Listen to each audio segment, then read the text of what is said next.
The scorching sun of West Africa beat down mercilessly on the red earth of Burkina Faso as President Ibrahim Traoré's armored convoy approached the imposing gates of Kaya military base. It was exactly 2:30 p.m. on what would become the darkest day in the nation's recent history. The date was etched into the collective memory of a people who would soon witness their leader's near assassination and miraculous resurrection. Inside the lead vehicle, President Traoré adjusted his signature red beret, a symbol that had become synonymous with his leadership and the revolutionary spirit that had brought him to power.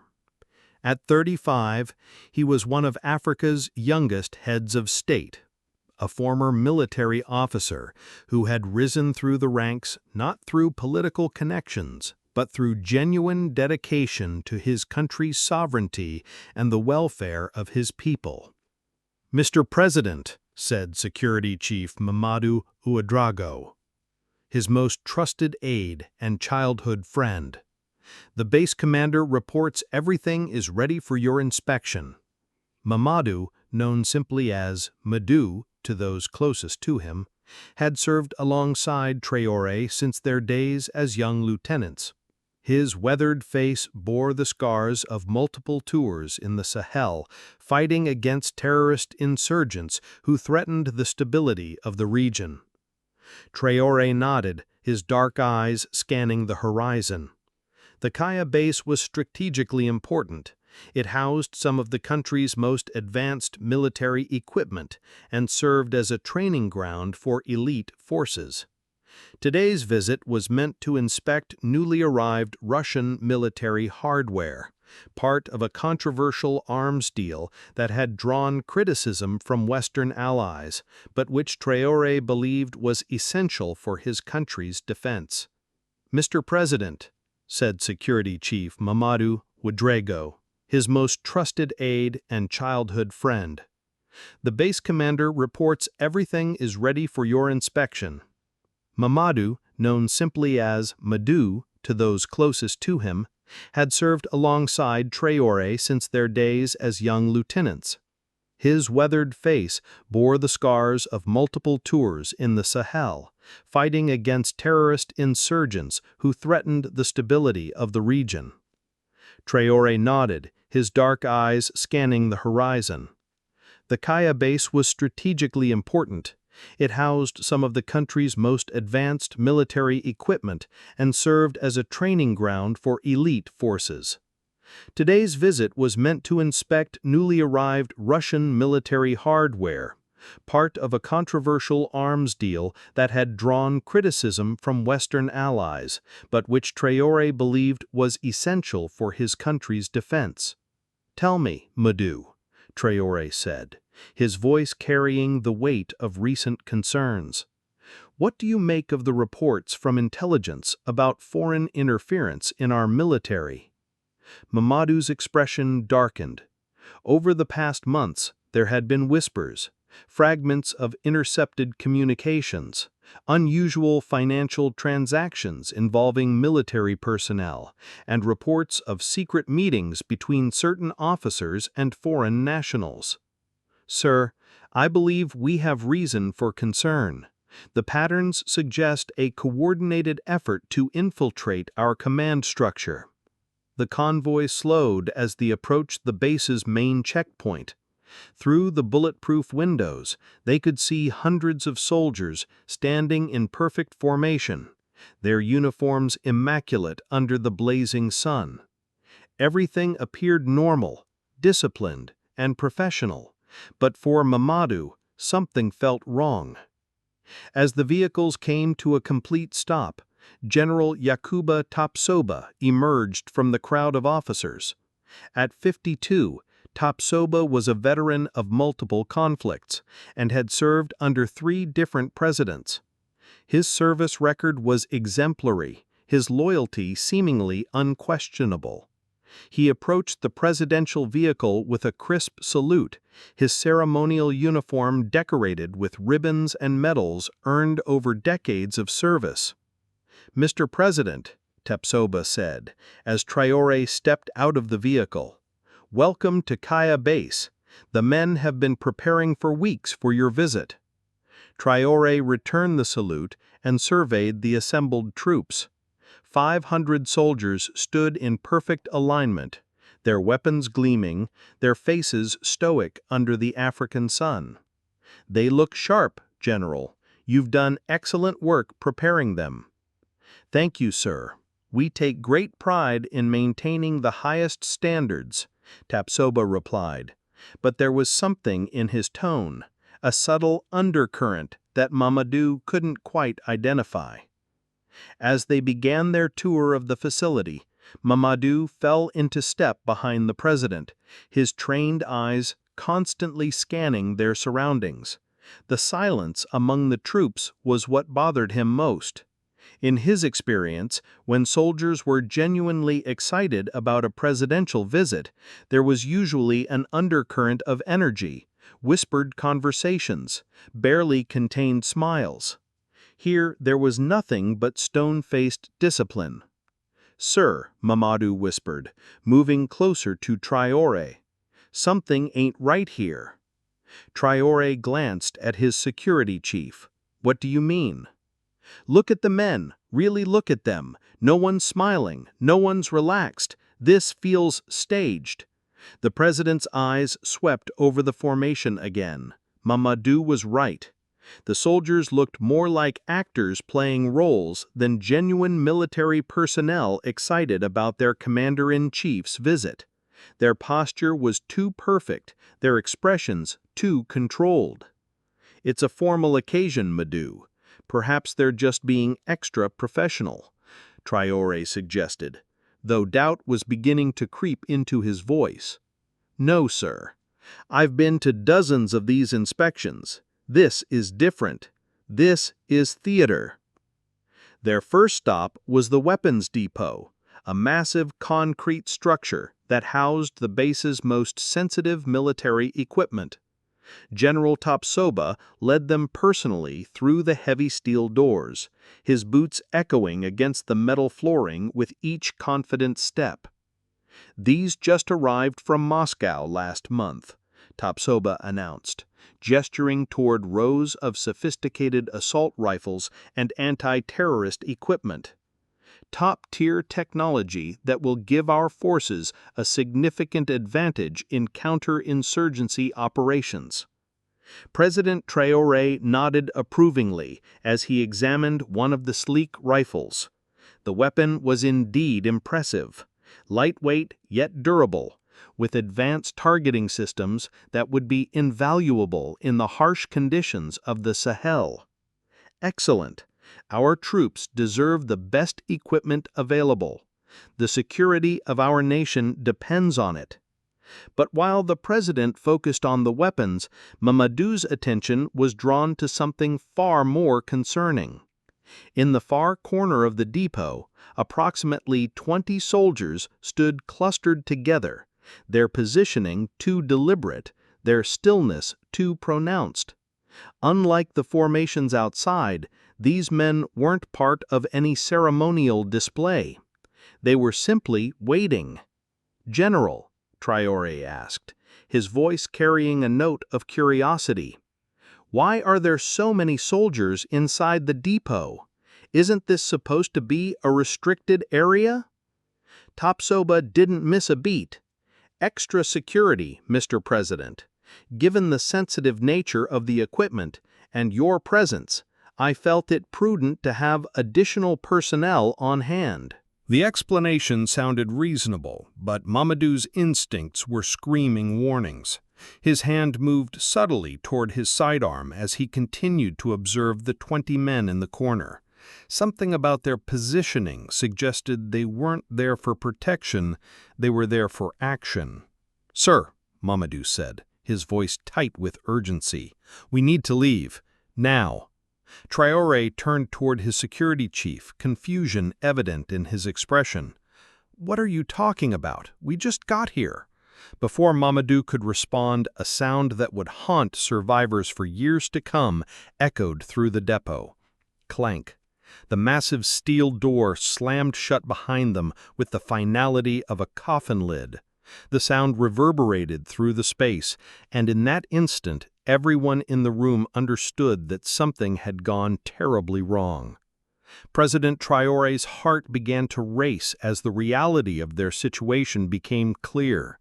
He looked back toward the entrance they had just used, but the door was now sealed. There was no way out.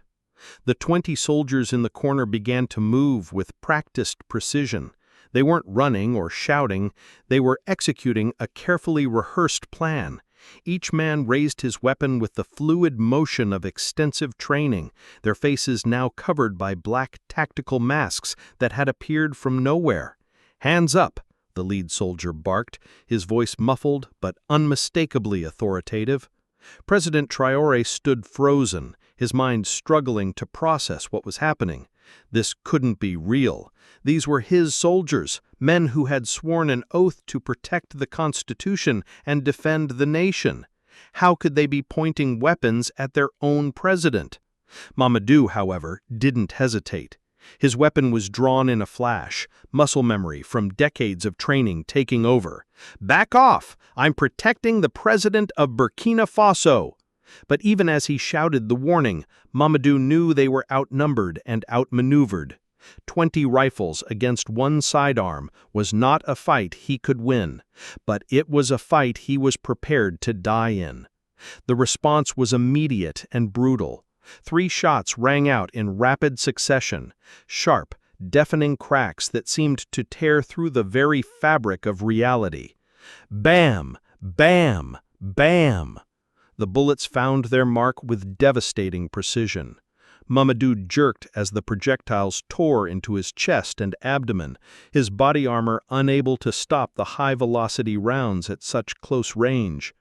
Blood sprayed against the concrete walls as he stumbled backward, his weapon clattering to the floor.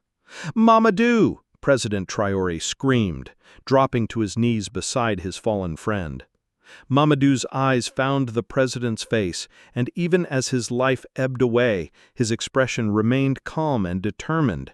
Blood frothed at the corners of his mouth as he struggled to speak. "Sir," he gasped, his voice barely audible above the ringing in everyone's ears. "It's a trap. Trust no one." And then Security Chief Mamadou Ouedraogo, loyal soldier and devoted friend, was gone. President Traoré knelt in stunned silence beside his fallen protector, Mamadou's blood seeping through his fingers as he gripped his friend's shoulder. The reality of the situation was almost too overwhelming to comprehend.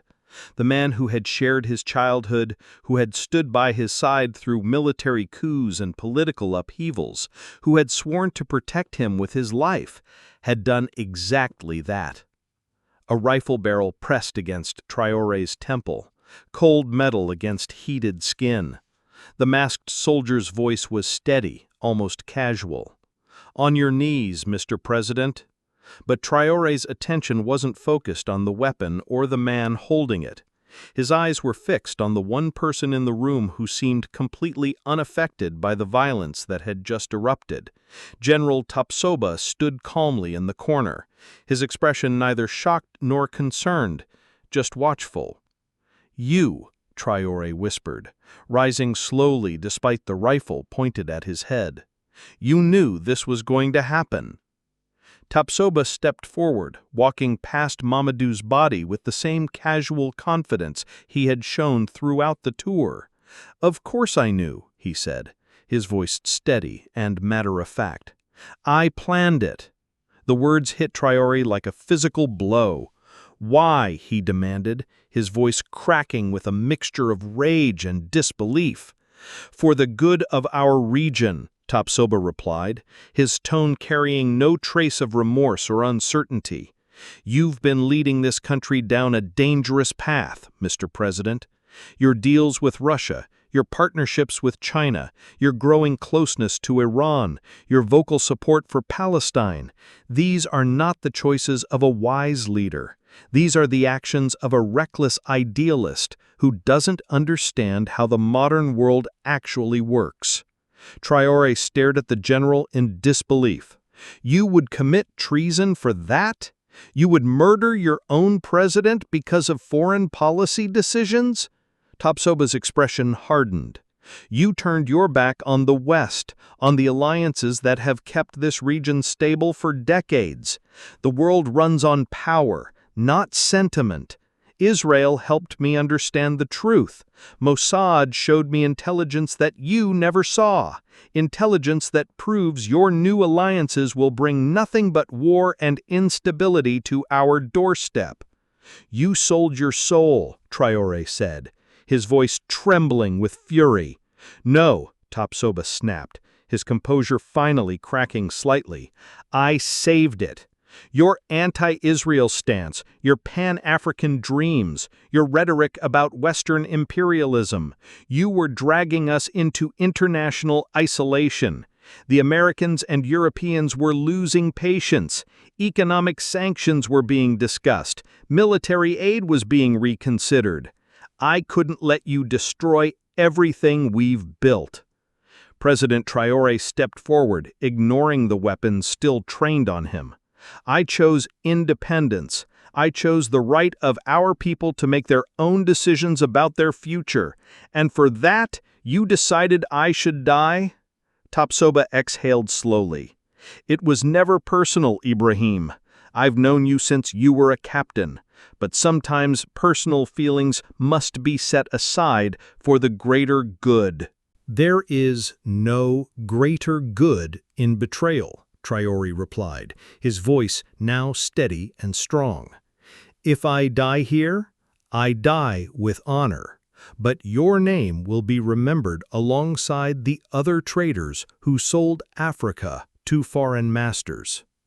For the first time since the confrontation began, Tapsoba seemed to waver, but then he straightened his shoulders and turned away from the president.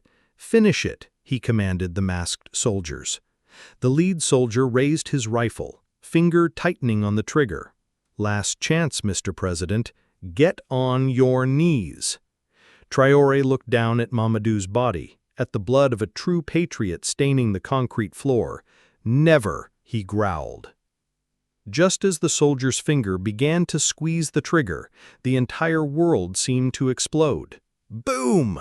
The western wall of the weapons depot disintegrated in a massive blast of concrete, steel, and flame. The explosion was so powerful that it threw everyone in the room to the ground, filling the air with choking dust and debris. Through the smoke and chaos, silhouettes appeared, armed figures moving with military precision. "Protect the president," one of them shouted above the ringing ears and falling rubble. A squad of loyalist commandos poured through the breach they had blown in the wall, their weapons already firing at the masked conspirators. The depot instantly transformed into a battlefield, with bullets ricocheting off metal surfaces and concrete walls. President Traoré hit the floor hard, his body instinctively seeking cover as projectiles whizzed overhead. He began crawling through the blood and debris toward what remained of the entrance, his hands slipping on the mixture of dust and Mamadou's blood. A bullet zipped past his face, so close he could feel the heat. Then another found its mark. Pain exploded through his left shoulder as a round tore through muscle and bone. He gasped, gritting his teeth against the agony, but continued crawling toward potential safety. 5 meters from the door, a second bullet slammed into his right thigh. The impact sent waves of electric pain through his entire body, and he collapsed face first onto the concrete floor. His vision blurred as shock began to set in, but he could hear voices shouting through the gunfire. "Don't let him escape," someone yelled, one of the conspirators, desperate to complete their mission. A masked soldier charged toward the wounded president, rifle raised for the killing shot. But before he could fire, one of the loyalist commandos threw himself across the room, his body intercepting the bullets meant for Traoré. 3 rounds slammed into the young soldier's back, and he grunted as he fell across the president's body, using his own life as a shield. "Sir, run!" the dying soldier whispered before going still.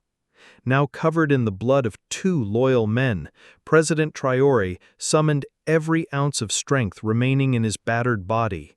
Using his one good arm, he dragged himself the final few meters to the door as the firefight continued to rage behind him. His fingers brushed the steel handle just as another loyalist soldier spotted him. "We've got him! The president is alive!" Strong arms lifted Traoré's limp form, carrying him through the smoke and chaos toward an armored vehicle that had crashed through the base's perimeter fence. "Go, go, go!" the soldiers shouted as they loaded the gravely wounded president into the back seat. As the vehicle sped away from Kaya base, Traoré drifted in and out of consciousness. Through the haze of pain and blood loss, he could hear radio chatter between his rescuers. Emergency surgical team standing by at the military hospital. President has multiple gunshot wounds, severe blood loss, patient is in shock. ETA 4 minutes. The last thing he remembered before losing consciousness completely was the face of Mamadou, his oldest friend, who had died protecting not just a president, but the principles they both believed in. The military hospital in Ouagadougou had never seen anything like it. Within minutes of the armored vehicle's arrival, the entire facility was on lockdown. Elite guards took positions at every entrance, while the country's best trauma surgeon, Dr. Aruna Konate, scrubbed in for what would become the most important operation of his career. 2 gunshot wounds, he announced to his surgical team as President Traoré was wheeled into the operating theater. 1 to the left shoulder, 1 to the right thigh. Significant blood loss. Patient is in shock. We have 1 chance to get this right. For the next 6 hours, Dr. Konate and his team fought to save not just a man's life, but the future of a nation. The shoulder wound had shattered the clavicle and nicked a major artery. The thigh wound had fractured the femur and caused massive internal bleeding.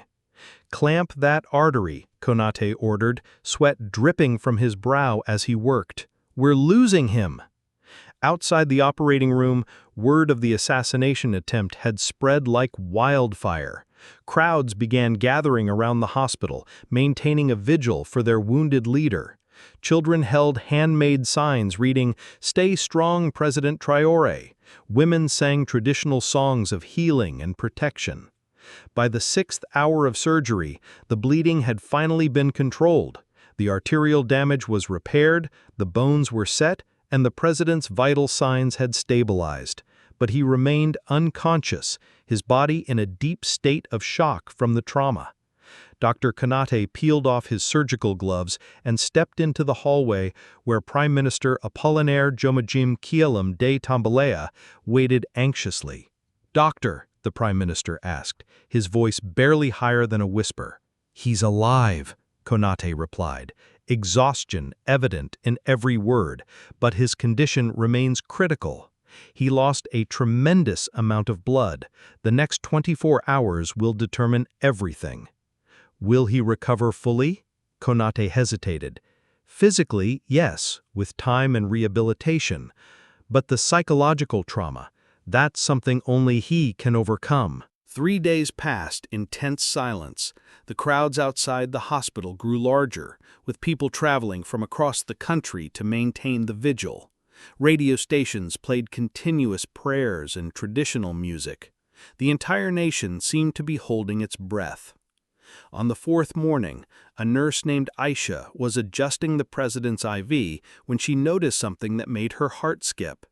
His fingers had twitched, just slightly, but it was the first voluntary movement she had observed.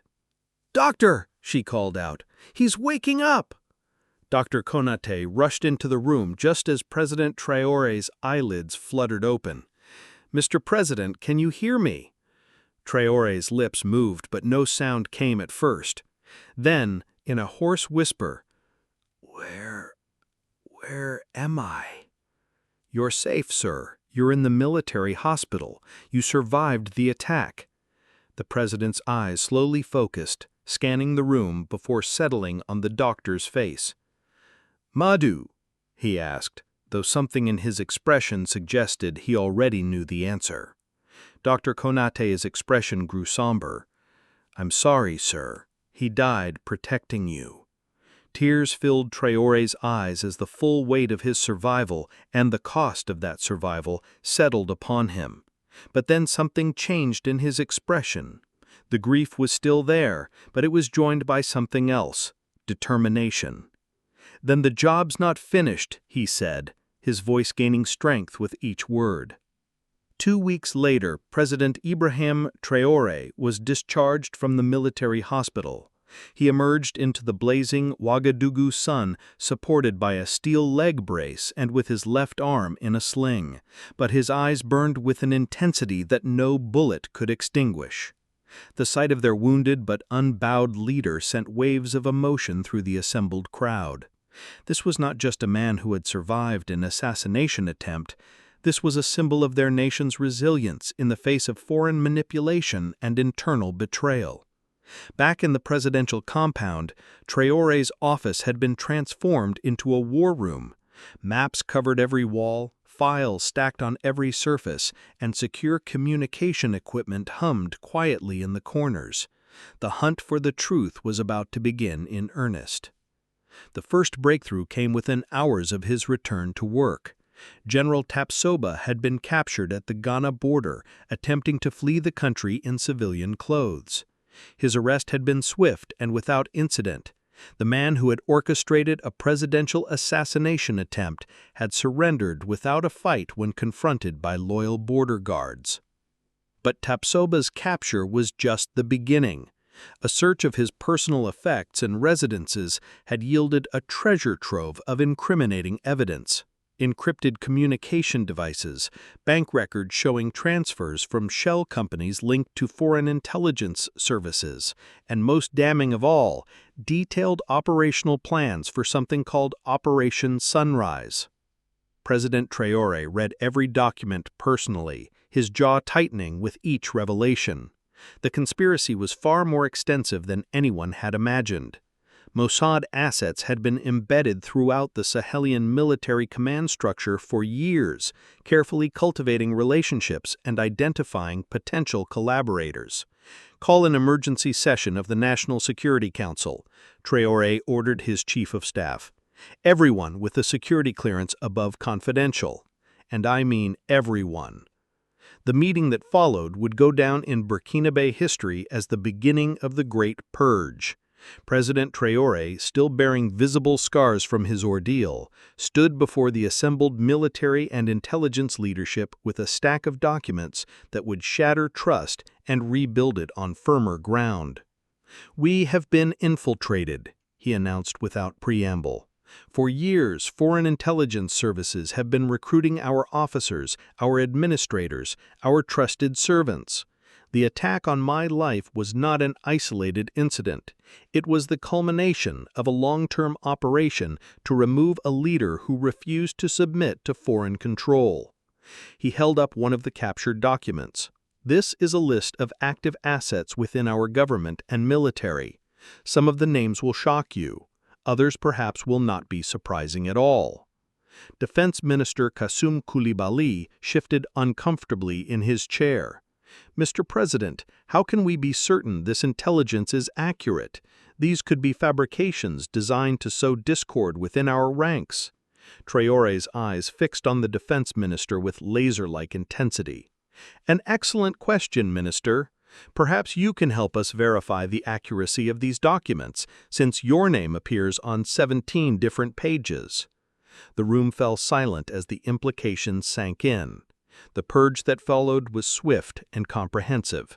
Background checks were reopened, financial records scrutinized, and loyalty tests administered to every officer above the rank of captain. Some of the revelations were expected: junior officers recruited through financial incentives or career advancement promises. Others were shocking: senior commanders with decades of seemingly loyal service who had been reporting to foreign handlers for years. As news of the conspiracy's scope spread throughout Burkina Faso, the public reaction was swift and decisive. Instead of panic or division, the revelation seemed to galvanize the population around their wounded but determined leader. In markets across Ouagadougou, vendors displayed portraits of the fallen Mamadou alongside images of President Traoré. Graffiti appeared on walls throughout the country reading, "He died for truth," and "Never again." The 7-day period of national mourning that followed was unlike anything the country had ever experienced. No music played on radio stations, no celebrations were held, no weddings or festivals took place.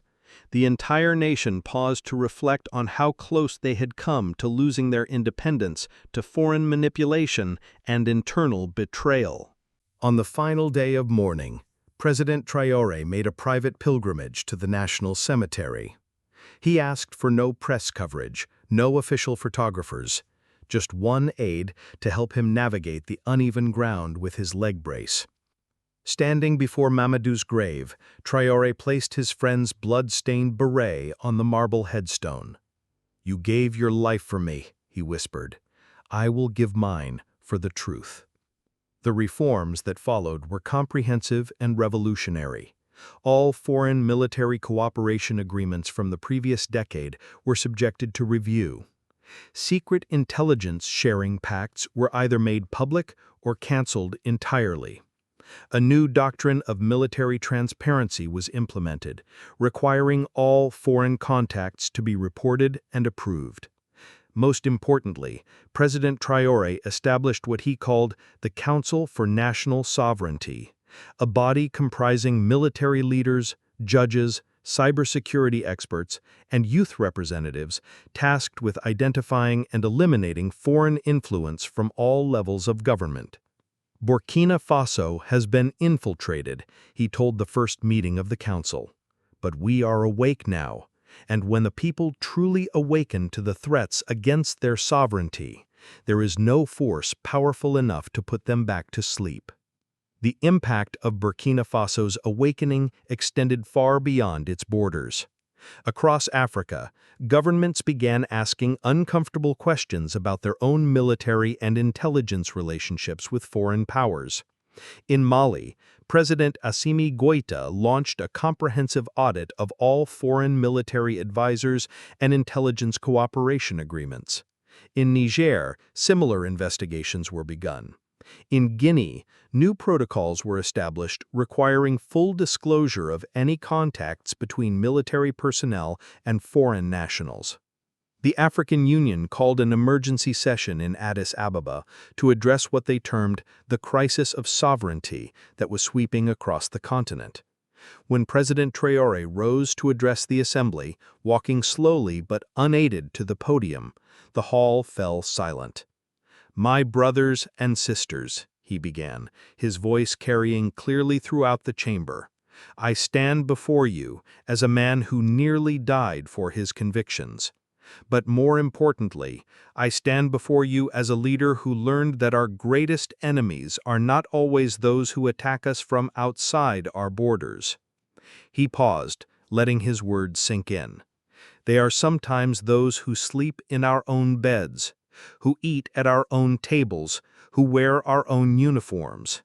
They speak our languages, they know our customs, they understand our weaknesses, and they use that knowledge to serve masters in distant capitals who care nothing for African prosperity or African dignity." The speech that followed would be remembered as one of the most important addresses in modern African history. Traoré detailed not just his own experience, but the broader pattern of foreign intelligence operations designed to maintain Africa in a state of dependence and division. "We will no longer look east or west for salvation. We will look within. We will train our children in loyalty to African values. We will build institutions immune to foreign bribery and manipulation. And we will never again allow betrayal to wear the uniform of African liberation." The standing ovation that followed lasted for 10 minutes, and by the end of the session, 12 African nations had committed to implementing similar sovereignty protection measures. 6 months after the assassination attempt, President Traoré announced that he would return to Kaya military base. The symbolism was powerful, a leader returning to the site of his betrayal, not as a victim, but as a conqueror of those who had sought to destroy him. The base itself had been completely transformed. General Tapsoba and his co-conspirators were gone, replaced by a new generation of officers whose loyalty had been tested and verified. The same parade grounds where Betrayal had once walked in broad daylight now hosted daily ceremonies of recommitment to national service. When Traoré's convoy arrived at the base gates, he made a point of traveling in an unarmored vehicle with clear windows. There would be no bulletproof glass separating him from his soldiers. Only trust, rebuilt through transparency and shared sacrifice. The ceremony held that day would become an annual tradition in Burkina Faso. Standing on the same platform where Tapsoba had once welcomed him with false smiles and hidden daggers, President Traoré addressed a formation of soldiers whose eyes reflected genuine respect and devotion. "The last time I stood here, some among you stood beside those who had chosen to serve foreign flags rather than our own. They wore our uniform, but their hearts belonged to distant masters." He held up Mamadou's beret, now preserved as a national symbol. "I did not die that day. I survived not for vengeance, but for justice. And today, justice begins not with punishment alone, but with rebirth." The Loyalty Reaffirmation Act that he signed that day required every member of the Burkinabe Armed Forces to swear a new oath, not to any individual leader or political party, but to the people of Burkina Faso and the principle of national sovereignty. If you serve a foreign flag, you are finished. If you take foreign money for information or influence, you will be prosecuted to the full extent of the law. The era of silent betrayal is over. He then announced the creation of a new intelligence unit that would bear Mamadou's name, the Mamadou Ouedraogo National Security Task Force, dedicated to identifying and neutralizing foreign intelligence operations on Burkinabe soil. In the months that followed, Burkina Faso became a model for other African nations seeking to protect their sovereignty from foreign manipulation. The Mamadou Doctrine, as it came to be known, was studied and adapted throughout the continent. Schools across the country introduced new curricula focusing on civic loyalty and national consciousness. Students learned about the betrayal at Kaya not as ancient history, but as a contemporary lesson in the ongoing struggle for true independence. In Mamadou's home village, a bronze statue was erected, showing the security chief in his final moments, arms outstretched, shielding his president and his country from those who would sell both to foreign masters. The inscription read simply, "Loyalty unto death, freedom beyond fear." President Traoré, his physical wounds healed, but his scars still visible, established a new tradition of monthly loyalty ceremonies throughout the military. Officers would gather to renew their commitment to national service and to remember the price paid by those who had died protecting Burkina Faso's independence. The international response was mixed.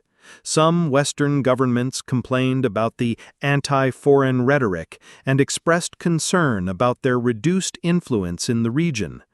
Others quietly admitted that the Burkinabe model represented a legitimate response to documented interference in African affairs. Israel maintained its denial of any involvement in the assassination attempt, but Mossad's operational capabilities in West Africa were significantly degraded as other nations began implementing similar counterintelligence measures. Most importantly, the ripple effects continued to spread. Ghana launched its own investigation into foreign intelligence operations. Mali expelled several suspected intelligence operatives. Guinea revised its military loyalty protocols.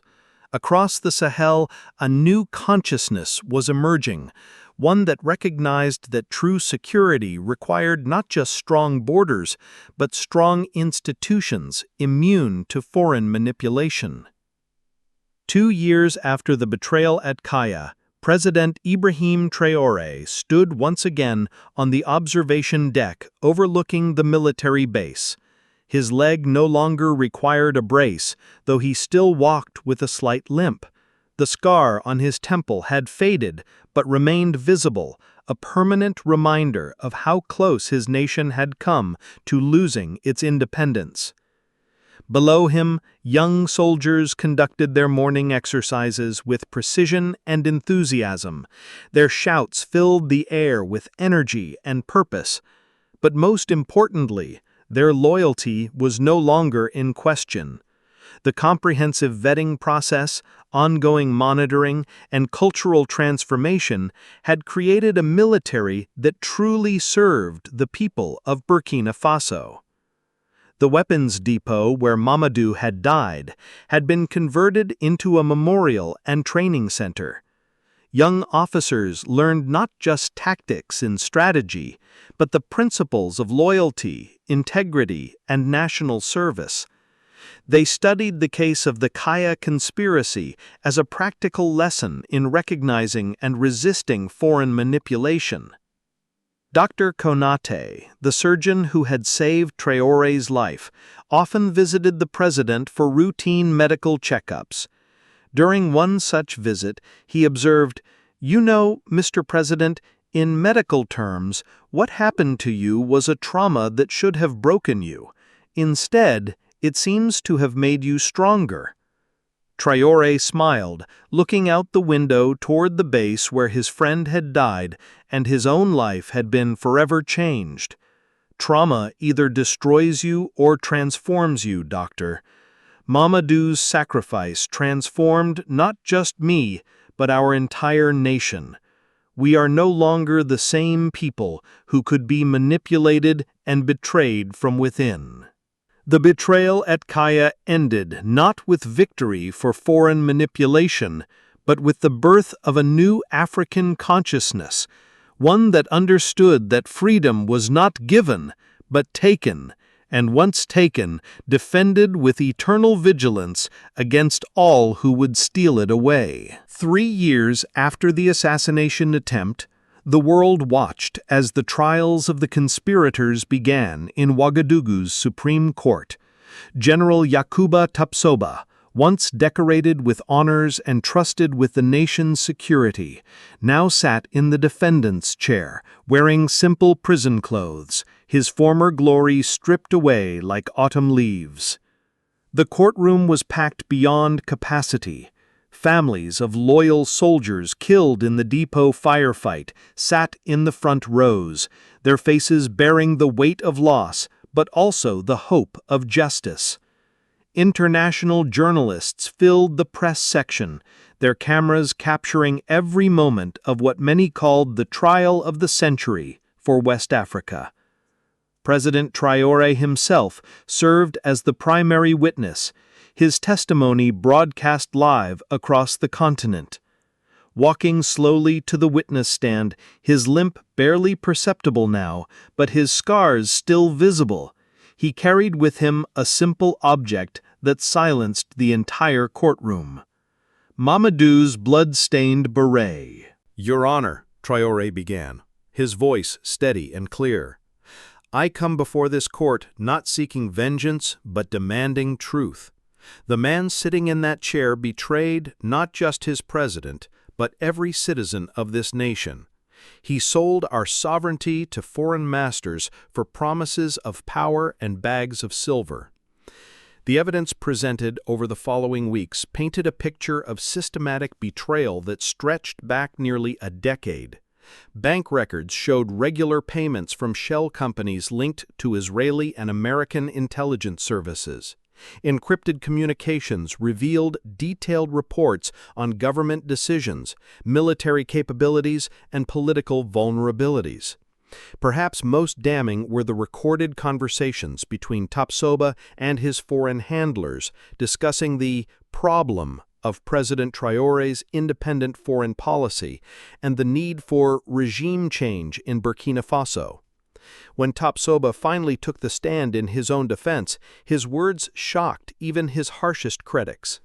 "I regret nothing," he declared, his voice defiant despite his circumstances. Ibrahim Traoré was leading this country towards isolation and economic disaster. His anti-Western policies, his support for Palestine, his deals with Russia and China, these were the actions of a dangerous idealist who would have destroyed everything we've worked to build. He turned toward the gallery where President Traoré sat with members of his government. "You think you've won, but you've only delayed the inevitable. Africa cannot survive without Western support. Your dreams of independence are fantasies that will lead to nothing but poverty and chaos." The courtroom erupted in angry shouts, but President Traoré remained silent, his expression calm and thoughtful. When order was restored, he was given the opportunity to respond. "General Tapsoba speaks of inevitability," Traoré said, rising slowly from his seat. "But the only thing inevitable is that nations which do not control their own destiny will never achieve true prosperity. You chose to serve foreign masters because you believed we were too weak to stand alone. Today, this court and this nation prove you wrong." The trial lasted 4 months. In the end, Tapsoba was convicted of high treason, murder, and conspiracy against the state. He was sentenced to life imprisonment without possibility of parole. 17 other conspirators received sentences ranging from 15 years to life, depending on their level of involvement. But the trial served a purpose beyond justice. They became a continental education in the methods of foreign manipulation and the importance of institutional vigilance. By the 4th year after Kea, the Burkina Faso model had been adopted in some form by 23 African nations. The African Union established a Continental Security Council dedicated to identifying and countering foreign intelligence operations across the continent. President Traoré found himself playing a role he had never sought, that of continental elder statesman, at the remarkably young age of 39. His speeches at AU summits drew standing ovations, and his counsel was sought by leaders facing their own challenges with foreign interference. In Mali, President Assimi Goïta successfully uncovered and dismantled a network of French intelligence assets that had been operating since the colonial era. "The Burkina Faso experience showed us what to look for," he explained during a joint press conference with Traoré. "The signs were always there, we just needed to open our eyes." Guinea's military leadership implemented comprehensive loyalty protocols based on the Mamadou doctrine, while Ghana's parliament passed legislation requiring full disclosure of all foreign contacts by government officials and military personnel. Perhaps most significantly, the Economic Community of West African States established a shared intelligence database allowing member nations to track suspected foreign operatives and their recruitment networks across borders. The response from affected foreign intelligence services was predictable but ultimately ineffective. Diplomatic protests were filed, economic pressures were applied, and media campaigns were launched to discredit the sovereignty movement as anti-Western extremism. But the foundation built by Traoré and his allies proved stronger than these external pressures. The institutions they had created, the consciousness they had raised, and the solidarity they had fostered made traditional methods of destabilization increasingly ineffective. 5 years after Mamadou's sacrifice, President Traoré stood before the graduating class of the newly established Mamadou Ouedraogo National Defense University. These young officers represented something unprecedented in African military education. Soldiers trained not just in warfare and tactics, but in the recognition and resistance of foreign manipulation. "You are graduating into a continent in transformation," he told the assembled cadets. "Your generation will not inherit the weakness that allowed foreign powers to buy and sell African leaders like commodities. You are the guardians of a new era, one in which African nations stand together in defense of their shared sovereignty."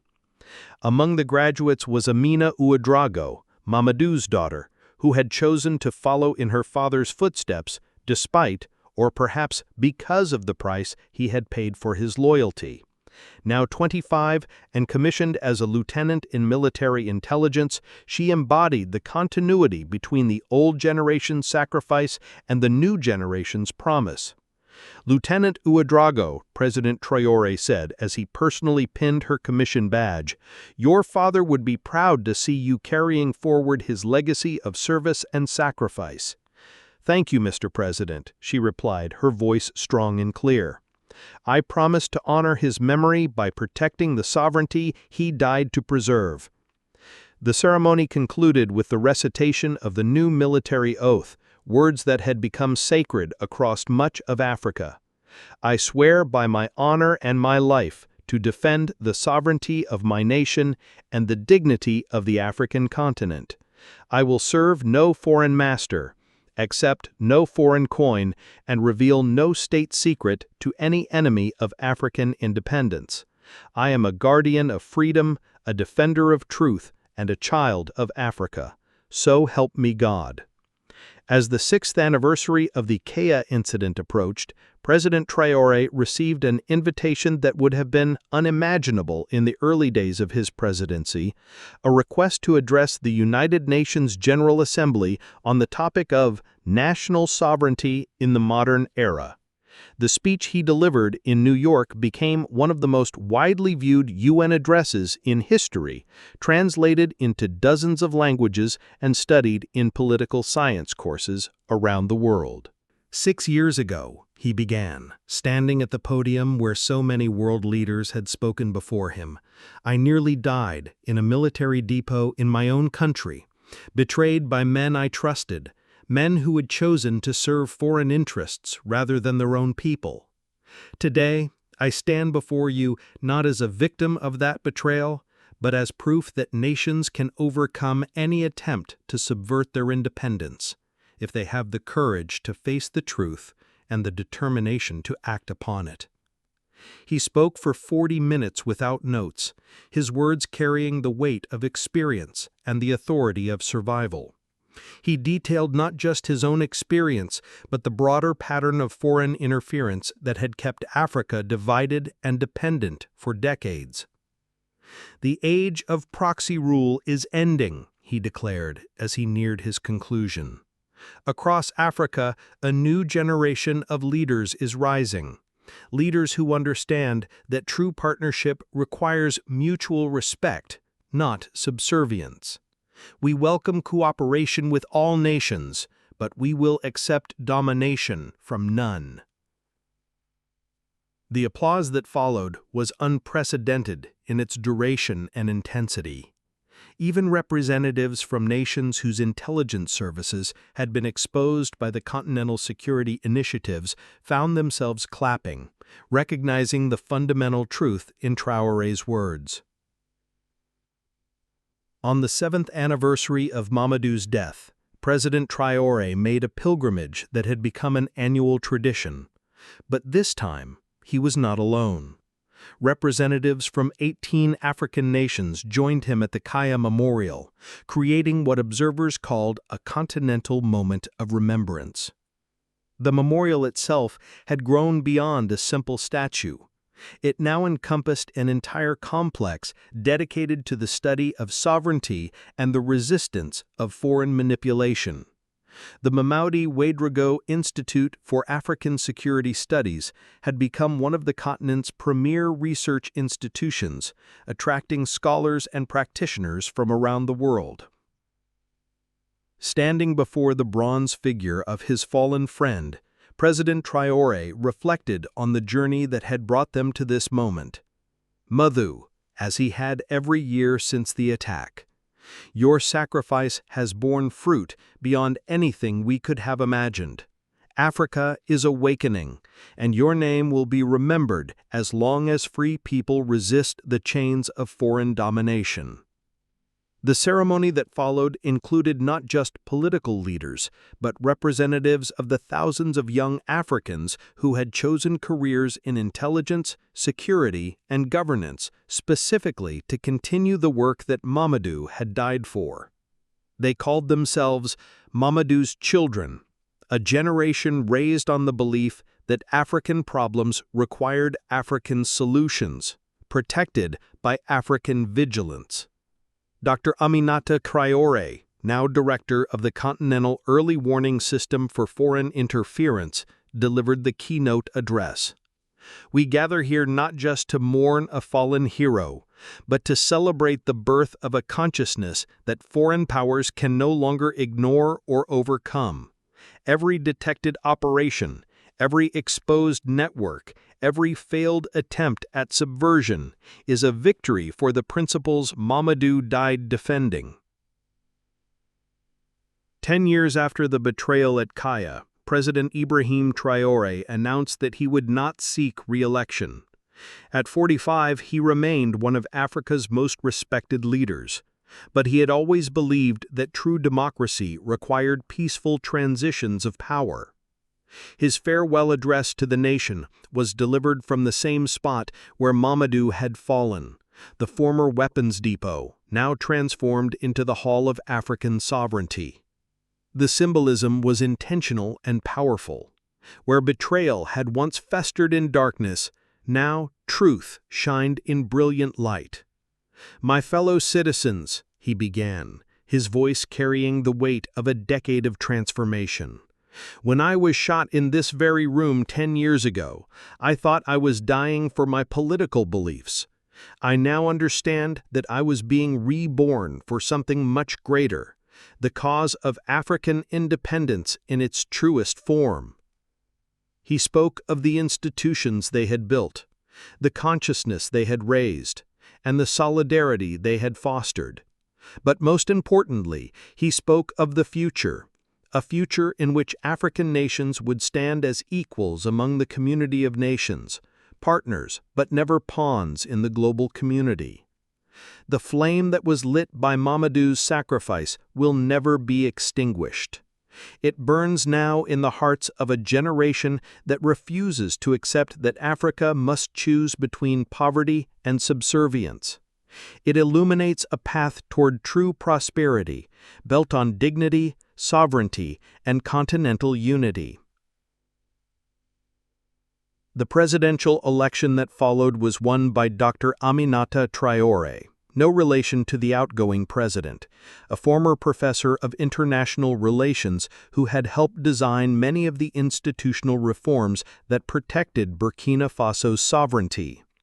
Her victory represented not just the peaceful transfer of power, but the continuation of the principles that had emerged from the ashes of betrayal. In her inaugural address, President Aminata Traoré stood in the same spot where her predecessor had once been shot, but now spoke to a nation and continent transformed. "We are no longer the Africa that could be bought and sold in the corridors of foreign capitals. We are the Africa that Mamadou Ouedraogo died to protect, free, proud, and unafraid." Former President Ibrahim Traoré watched from the audience, his mission complete but his vigilance eternal. The revolution that had begun with betrayal and was baptized in blood had achieved something that few thought possible: the birth of a truly independent African consciousness. As the ceremony concluded and the new president took her oath of office, a flock of birds rose from the memorial gardens, circling once over the crowd before flying west toward the setting sun. In that moment, many in attendance felt the presence of all those who had died for African freedom, not just Mamadou, but countless others whose names might be forgotten, but whose sacrifice would never be in vain. The betrayal at Kaya had ended not with the victory of foreign manipulation, but with the resurrection of the African spirit. From the blood of the faithful had risen a continent determined to write its own destiny, protected by eternal vigilance and united in the knowledge that freedom, once truly achieved, is worth any price required to defend it. In the years that followed, children across Africa would learn the story of the man who nearly died for his principles and the friend who gave his life to save him. They would learn that heroes are not born in moments of glory, but in moments of choice, when ordinary people decide that some things are worth dying for and others are worth living for. The flame of sovereignty, kindled in a weapons depot in Burkina Faso, now burned across a continent awakened to its own power and potential. And in that flame, the spirit of Mamadou Ouedraogo lived on, eternal guardian of African freedom, eternal symbol of loyalty unto death, eternal reminder that no people can be kept in chains once they remember how to stand as one. The story of Kaya had become the story of Africa itself, betrayed but not broken, wounded but not defeated, risen from its own ashes to claim its rightful place among the free nations of the world.